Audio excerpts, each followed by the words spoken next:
Hello বন্ধুরা, আমি আজকে বানাইতেছি রিবস, আরবিতে কয় রিয়েশ। এটার সস রেডি করছি garlic fresh, rosemary fresh, capsicum, onion, পুদিনা পাতা, তারপরে হলো যাই এগুলার সস, এগুলো সেচ্ছে এগুলোর সস দিছি।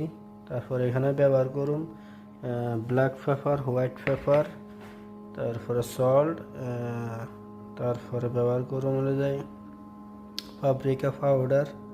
ব্যাস,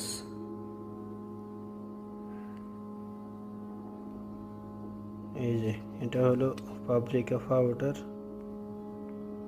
যে ব্ল্যাক পেপার,